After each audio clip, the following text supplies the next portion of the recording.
We are just a couple of weeks away from finals time in Suncorp Super Netball, and as always, a whole bunch of stuff to talk about. Hello and welcome to the weekly pivot. Jack Heverin and Sharni Layton. Shans, hello. Hello.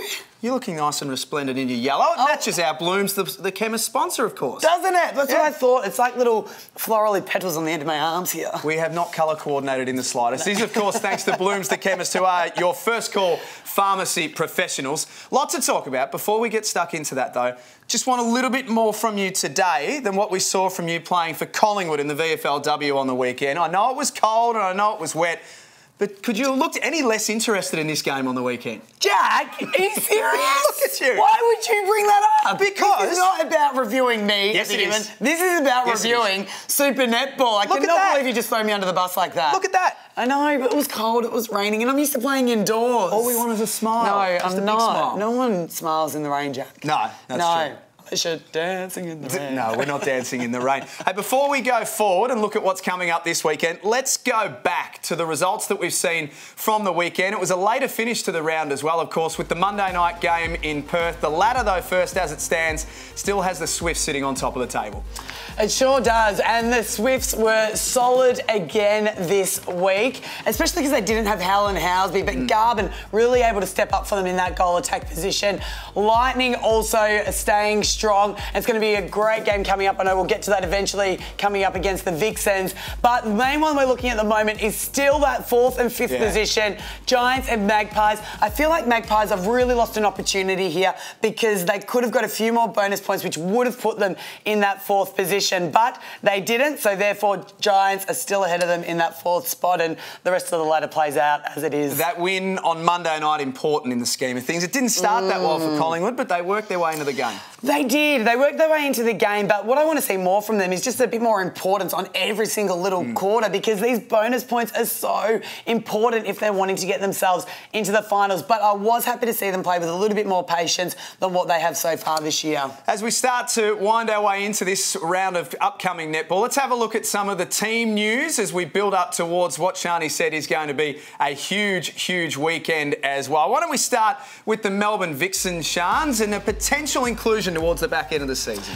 And when we're talking about inclusions here, I'm talking about the starting 7. It was so great to see Waikam Wenda get back out there 2 weeks ago for a total of a few minutes when she stepped back out on court. But last week, she played a half of a game. And now I'm wondering who's going to be out on court, whether it's going to be starting Waikam Wenda or Caitlin Thwaites. What a great problem for the Melbourne Vixens. But also coming up against the Lightning, it'll be interesting to see who they start. Sophie Garvin, as I said, has really been stepping up for the New South Wales Swifts. She struggled a little bit to stay for that full 60 minutes 2 weeks ago. This week, she managed to help the Swifts get that win. So, unsure whether Helen Housby is going to be back again, but still either way... 50-50, I think. Still 50-50 at the moment, but either way, at least they know that they have a backup there in Sophie Garvin. How well are they going, the Swifts, with all of the injuries that they've been dealt over the course of the year and still sitting on top of the table? I know, it's absolutely phenomenal. And for them, as I mentioned before about bonus points, is what's really got them and helped them out so far. But, you know, that just shows a really good culture for players to be able to come in, to be able to understand and know the game plan and to be able to play it out is what is really important at this level of netball. And the Vixens team lineup is very much a watch this space. Let's jump ahead to what's coming up this weekend. Some really important games and some very interesting games as well, I reckon. It's all thanks to Blooms the Chemist, your first call pharmacy professionals. And this round is absolutely intense, Jack, man. Magpies versus Swifts.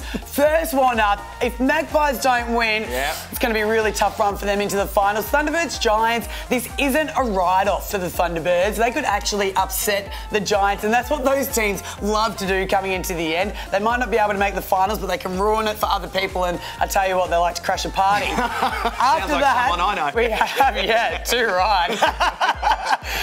Vixens versus Lightning. Probably the match of the round. It's going to be intense. 2 versus 3. And then after that, Fever versus Firebirds. Can Firebirds get a win? They've only got 2 rounds left, and if they can do it, when it should be against the Fever, but I don't know, there's just no confidence there at them at the moment. Yeah, it's just not working for whatever reason. Sharni, why don't you tell us what's trending for this week? I know you were very excited to talk about this one. I'm very excited. What's trending for me this week is this huddle with Chelsea Pittman. And what I love most about it is, you know, I love an honest chat. We've chatted about Rob Wright a few weeks ago. We had one before the show today, yeah. Today, what I'm loving most is Chelsea Pittman's chat to her team on the weekend. Take a listen. We work for each other, we train together so we know each other. Have a smile on your face, and we know it's not enjoyable right now, but we fake it till we make it, and that's what we've got to do for each other. Don't project our negativity onto each other. Yeah. Simple stuff, guys. We love netball. Let's bloody play the game. Come on, girls. Team it, I'll do 1, 2, 3, team it! Fake it till you make it. Fake it till you make it. The story of our lives. It is, but what I'm hearing too much in huddles these days is that, let's go girls, we've got this. Whereas you just need those honest chats. Let's not project our negativity onto each other. You know, she must have seen people pulling faces, not giving the ball, whatever it is. So to call someone out, and it's not personal, it's not having a crack at whoever's out there on court, but she's highlighting what the issue is. They went from being 2 down to winning that game by a great margin, and that was great leadership there from Chelsea Pittman. So for me, that's what's trending this week, and that's what I want to see more of in Super Netball. I like it. Do we sugarcoat things sometimes, do you think? Way too much. Way too much? Yeah, way too much. I think, you know, in that moment, she knew what to get out of her team. She's like, you know, it is hard at the moment. You know, let's not lie about that, but let's not sugarcoat it either. So she gave them a rocket. It's what they needed. But then she said, let's love netball as well. Yes. So she finished it off on a positive. So, you know, a nice little sandwich there. Positive, negative, positive sandwich. I wasn't sure where you were going there. No, I didn't either. I had to watch my language. But I loved it. Absolutely loved it. So, well done, Chelsea. It was fantastic. Well done, Chelsea Pittman. A little high five from Sharni Layton on the way through. And high five for us, too. It's for you. Direct feedback before the show, and now we're getting along. So, it's all working. Yeah, thank you. Let's jump ahead to the match of the round with thanks to Blooms the Chemist, your first call pharmacy professionals. And it's hard this week for match of the round because there's so many depending on finals, but I think the one to watch is absolutely Vixens versus the Lightning because it's the top of the table clash, and I think that these are the two teams that are going to make the grand final. Do you really? Yeah, I'm calling it early because they've just been the most consistent and solid with their performances, but both teams are so... What's the word I'm looking for? They don't throw a lot of ball away. They're really safe with it, but they do all the hard work that they need to in defence to be able to get the ball back for their team. So it's going to be a really great tussle between the two teams. Was well drilled the word you were looking for? Well drilled? Yeah, that's a good one. No worries. You should be an analyser. That's what I'm here for, just to keep you on the straight and narrow. No, otherwise. So what about the Swifts? If you've said that these are the two teams you think are going to make the finals, why haven't you got the Swifts potentially in the grand final? I don't know. At this current point in time, just that lack of experience when it comes to finals time can play a massive part in it. So I'm not completely writing them off, but I always just like to throw a curveball in there just in case. It's going to be a very, very good game, that one, I reckon. In focus time, Shans. Times is against us a little bit. So who is your player in focus for this week? So in focus this week is Emily Mannix, and that is purely because if she can shut down that Lightning attack end and come through with a few interceptions, had a great ripper second half of the season, and if she can fly this weekend, then she can push the Vixens a bit higher on the ladder. What a shock, a defender's in focus here. I know. What a shock. Should I go for the attackers? Just once. Maybe next week. I'll bet you she doesn't. Nah. The final say, you're on a roll, so let's finish up the show with the final say, thanks to Blooms the Chemist. Final say, if Magpies don't beat the Swifts, then they are out of finals. Yeah, if they don't win this weekend, I think that they're done. Are they playing well, Collingwood? Just inconsistent. I think that they had some of their best patches of play against the Fever on Monday night, but I just haven't seen enough of it. So they are playing down in Tasmania, which is huge for them. So that is their home away from home.